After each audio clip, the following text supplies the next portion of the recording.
Good morning and Happy New Year. Welcome to Coffee with Craig 2017 style.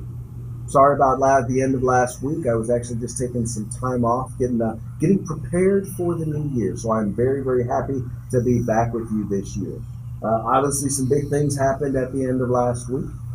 As you saw, we were successful in turning in almost somewhere around 9,000 comments, just us alone, 9,000 comments to the Office of Administrative Law and the Department of Justice regarding the magazine regulations. And as you saw, those regulations were withdrawn.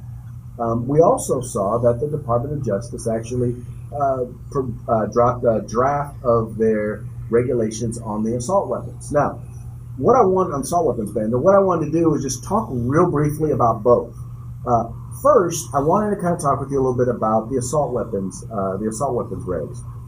And I know that I got Facebook messages and text messages and emails from folks all weekend asking, well, what does this mean? What can we do? What can we not do?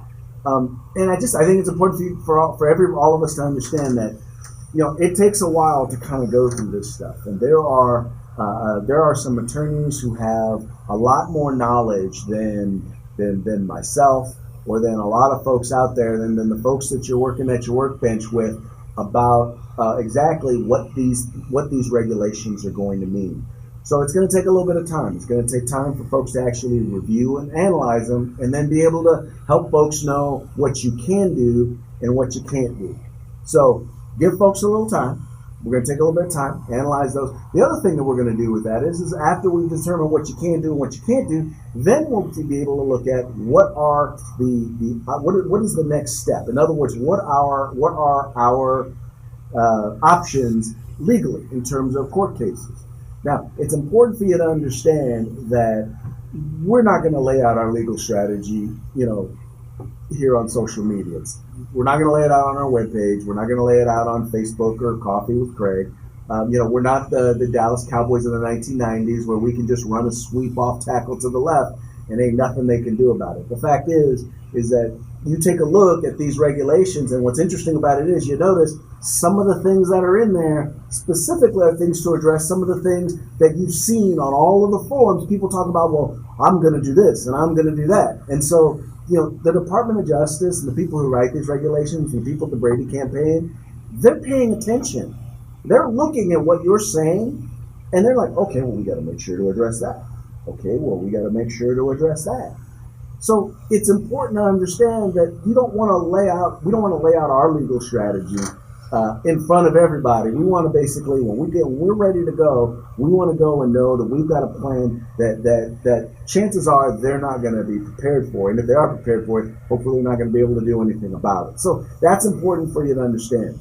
And the other thing that I want to talk about had to do with, why was it so important that we delivered comments and that we challenged the regulations on the magazine ban? And for me, at least as far as we understand, that was it's kind of like a test run. If anything, the regulations on the magazine ban should have been the easier regulations to do. In fact, they probably were, which is why they dropped them first. Now, the fact that they thought that they were just going to, subvert the process, subvert the public comment process, subvert not only that, but the law, deliver anything and then call them regulations. And the fact that we didn't allow them to do that. When I say we, I don't just mean FPC. I don't just mean, the other organizations. I mean we, as in us, did not allow them to just, haphazardly pass some regulations without paying attention. We came up with specific comments. We came up with specific concerns, not just in relation to the regulations, but in terms of how they were implemented. And trust me, the devil is in the details. And if we focus on that, if we focus on making sure that we make them be as detailed as possible, that they address the details, then that opens up the door wider and gives us greater opportunity for a legal challenge. And so once again, I realize it doesn't seem like a huge victory, but it is, because it puts them on notice that we're paying attention, that we're making sure that we disagree with the law, but we're also going to make sure that in the implementation of that law, we're not going to allow them to be vague and subvert our rights. So anyway, that's my commentary for today. Let's go ahead and see what some of you folks are saying. Anybody have any good New Year's resolutions? Anything out there that you folks are interested in? See what's going on here. Yes, gunshot. Okay, Sam, I've been explaining that these regulations are proposed regulations. Yes, that is true. These are proposed regulations, meaning that they may change.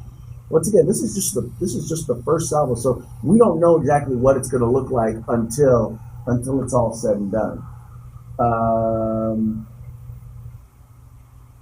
I hear to register or not. Right now, we still don't know exactly what registration is going to look like. Once again, we're going to be looking through this process. They've kind of laid it out a little bit. This is not, once again, the final of the regulations.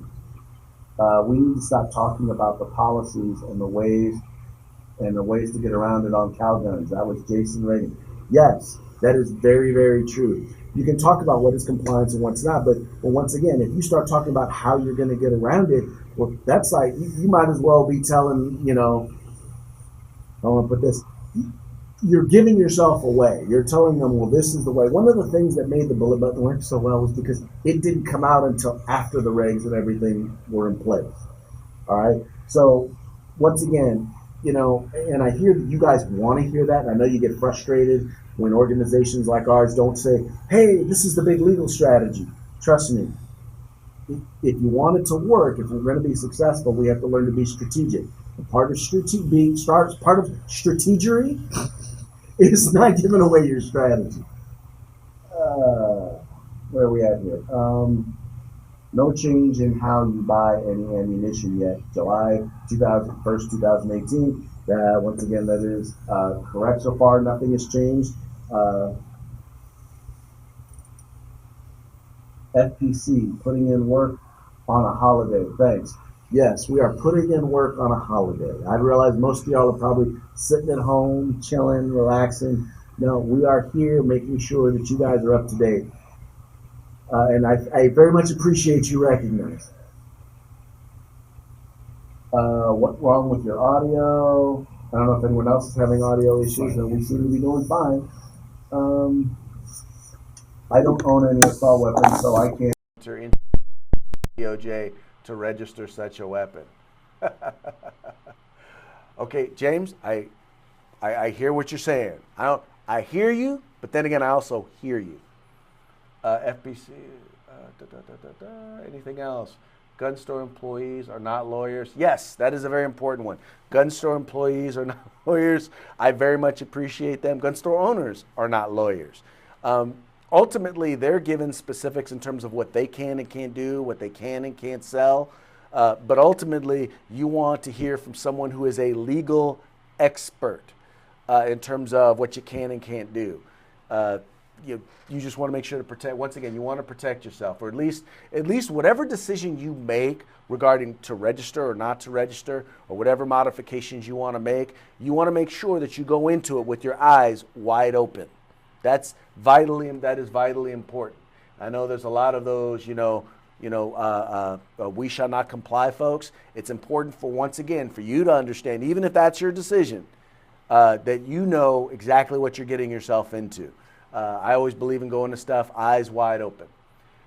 So with that, I want to thank you guys. I want to thank you for your patience, because this is a long drawn out process, and it's something that's going to take time. Once we start challenging these things in court, it may take a while before everything is finally resolved, and it's going to take your patience, but also your persistence in order to make sure that we're successful. The new legislative session is starting this Wednesday. The California legislature reconvenes. So it's important that that we're paying attention as to who some of these new members are, that we're paying attention to who the members are who've been supportive of us in the past, and let them know that we recognize that. There are members, both Republican and Democrat, who actually did very well in terms of supporting us. We want to make sure that they continue to do that. Anyway, folks, that's it for today. I want to thank you for tuning in. Enjoy the rest of your holiday before you get back to work tomorrow.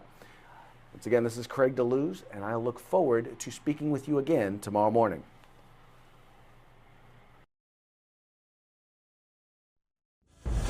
If you like these updates, please share them with your friends and subscribe to our YouTube channel.